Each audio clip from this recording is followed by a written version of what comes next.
Okay, so I know there's already been like 100 videos on this, but we're gonna make it 101 because in this video, we gotta talk about the new 2023 GR Corolla that was unveiled a short time ago, and the fact that yes, we are getting it in the US.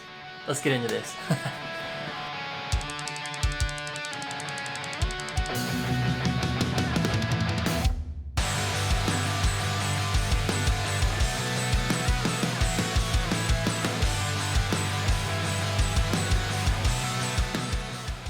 Alright, so I think I may have said it before, but the Corolla had really surprised me with its new aggressive looks recently, like the ones we already have here. And to be honest, I hadn't really paid that much attention to the Corolla or any other cars for that matter. And of course I saw the Supra, but I'm still kind of on that one. But it's growing on me now that I'm seeing like a bunch of modified ones and stuff like that. It's starting to grow on me a little bit. And if you watch the channel, you know I have a Tacoma. I love my Tacoma. I just wasn't really keeping my eyes out for the car lineup. But I was on a drive recently, like a year or so ago, and I saw this car coming up behind me and I was like, damn, what is that? Like, I like the headlights, it looks aggressive.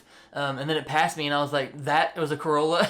That's the new Corolla? And since then, I've just kind of been really into them. The ass end is still kind of to me, but you can add a spoiler on top I've seen that like extends out the roof a little bit. I just don't like how like the back of the car is like here and like the roof is like so far forward. I get that it's a hatch, but it's just a little too far forward for my liking, but that spoiler helps out a lot. And they've added that on the new GR, at least on one of the models anyway. I digress a little bit, but the topic of the GR Corolla coming to the US and all that was kind of like in the pipeline a little bit, and it had me intrigued. I saw that dude in blue video about it, and he was kind of talking about the car and going over it and all that, and it definitely got my eyebrow raised. I kind of dipped my toes into the hot hatch market a couple years ago when I was wanting to get back into cars and all that with a Ford Focus RS and all the hype around that car and everything. I kind of bought into that, and personally, I was kind of underwhelmed by it, so I didn't own that car very long. I got rid of it a short time after that and got a Tacoma. But now that the GR Corolla has been like announced, it's been unveiled, they got some specs out for it, we're getting it in the US, I'm just like, wow, like I am really excited about this car. Let's dive into why, and we'll go through the unveiling process. First off, like, damn, that's how you do an unveil. They came out like shredding donuts and all this stuff showing that this was a hot hatch and it was making a statement. Just thinking of the unveils in recent times, I'm sure we all remember the brutally boring silent room of the Acura Integra unveil, and that was just sad. But this is how you unveil a car that you're excited about, that you're releasing, that's supposed to be this like sporty new hot hatch. This is how you do it. I think I said it somewhere on social on the Integra, but know your audience, and Toyota did just that. Secondly, this is a all Toyota developed car. The Supra had the BMW partnership, the new GR86 had the Subaru partnership, but this one's all Toyota and I'm all about it. Oh, and can we mention real quick that this car only comes in manual? Like, huh?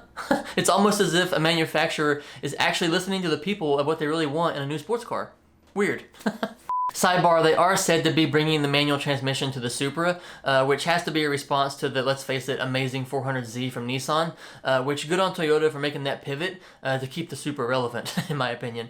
So with this new addition, Toyota, in my opinion, they really jumped in and was like, look, we're a serious player in this new like modern JDM performance car scene thing with the Supra, the GR86, and now this car. They really have a car for everyone, and you kind of have to ask yourself, like, why now? Like, why all of a sudden? I know I did. According to David over at That Dude in Blue here on YouTube, who spoke to Mike Tripp, the VP marketing guy at Toyota, he said, and I quote, they got the right people into the big desk, which, thank God, you know, like, thank goodness we have passionate people in the seats at places like Toyota who want to make cars fun.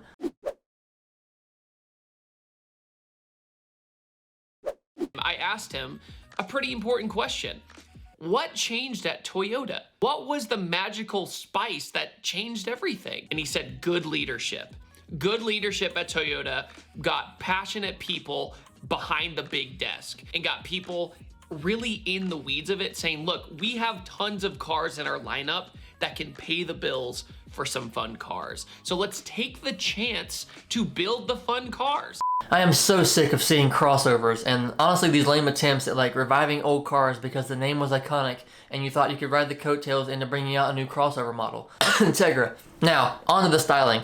I love it, I really do. Obviously I love the headlights, the front bumper, all of that. It just looks so aggressive, it's so solid. I've been quite open about that if you follow me on the socials. And I also like that they added that big fat spoiler on the back, at least on the Circuit Edition. And also, shockingly, I really love the wheels. They almost look like that OZ Superleggera style. And my God, they look like they actually have some concavity to them and not like just a flat face wheel. Like what? A stock car straight from the showroom actually has wheels you don't want to remove as soon as you get home. And they're black. Thank God they didn't put silver wheels on these things. Yeah, it's a small fix and whatever, but fuck, it's such a vibe killer right out the gate and on the lot. They have those sweet black accents on the fenders and the mirrors and all that, which you know the aftermarket will have those carbon in no time. Which honestly, from the factory, I'd rather have them black than some like fake ass carbon that looks super cheap. Oh, and she's even got a little bit of wide body action going on back there. She thick with two C's, as they say. Do they say that still? I hate that I said that. But also, one last thing, I caught a glimpse of it and went and checked and was like, I'm sorry, does the Circuit Edition have a forged carbon roof? And it does. That is a solid style choice, a bold style choice, and again, goes back to the root of know your audience. You know, like, forged carbon is so hot right now, and they probably know that, like, people already wrap their roofs anyway these days, and it's like, damn, good on you, Toyota. Alright, now, there is one thing I have to mention that I'm sure everyone else already has, and everyone's already talking about it already, but, like, the only thing I saw in this car that was like, ugh, why would you do that? The triple exhaust tips.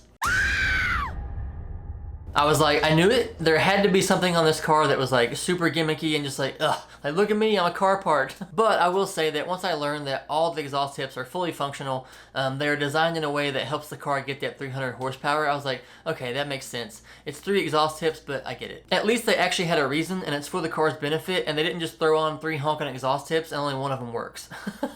I'll leave a link down below to a Drive article that kind of like goes over that exhaust setup if you're into that kind of thing. So yeah, this thing looks and sounds legit, and honestly, I'm just excited to see more options out there for new JDM sports cars, which, since Subaru has now canned the STI for a all-electric version, terrible move in my opinion, but what do I know? Which, let's be honest, the STI has been pretty stale, so it'll be nice to see some new, really fun, cool-looking cars out there. And they're putting manuals in them. Have we said that enough yet? Manuals. Manuals. Manuals. Manuals! So, I think I've covered everything I wanted to say about the car, but I'm really curious what you guys think about the car. So, drop me a comment down below, let me know your guys' thoughts on the car, if I missed anything that was like super obvious or really standout-ish. And as always, thanks for watching, I do appreciate it very much. Don't forget to do all the other YouTube things while you guys are down there. I'll see you in the next one. Bye.